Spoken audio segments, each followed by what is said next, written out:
प्रलंबित मागण्यांसाठी शिरपूर आगारात एसटी कर्मचाऱ्यांचे एक दिवसीय धरणे आंदोलन। आगारातील सर्व कर्मचारी आंदोलनात सहभागी झाल्याने प्रवासी वाहतूक ठप्प, प्रवाशांचे मोठ्या प्रमाणावर हाल। महाराष्ट्र राज्य परिवहन महामंडळाच्या कर्मचाऱ्यांनी आपल्या विविध मागण्यांसाठी 3 सप्टेंबर 2024 रोजी सकाळपासून शिरपूर बस स्थानकात एक दिवसीय धरणे आंदोलन पुकारले आहे।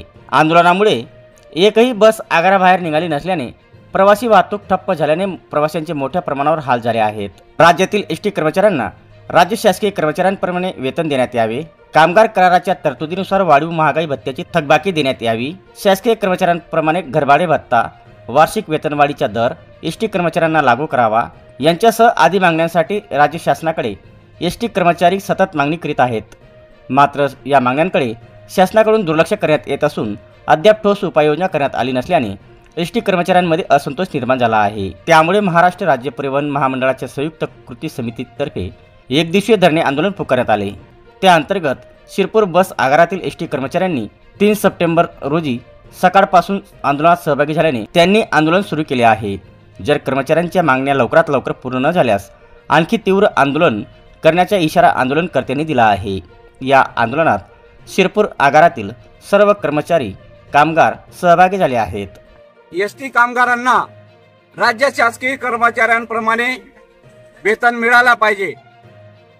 राज्य शासन सगळ्यांना देत आहे, परंतु एसटी कर्मचाऱ्यांना कोणत्याही पद्धतीने सहकार्य करायला तयार नाही।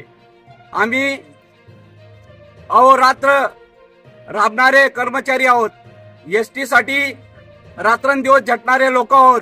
तुम्ही प्रवाशांसाठी आपले महाराष्ट्र राज्यातील जेवढे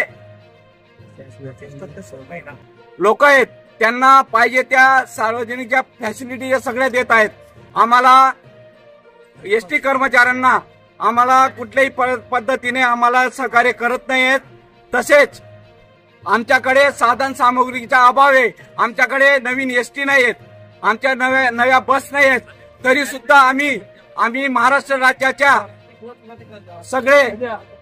राज्याच्या प्रवाशांना आम्ही योग्य त्या पद्धतीने न्याय देत आहोत।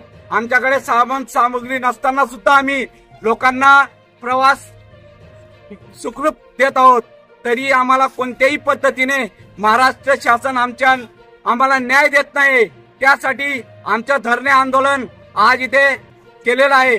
तरी शासनाने आमच्या लवकरात लवकर आमच्या मागण्या मान्य कराव्यात आणि आम्हाला न्याय द्यावा हीच आमची विनंती आहे।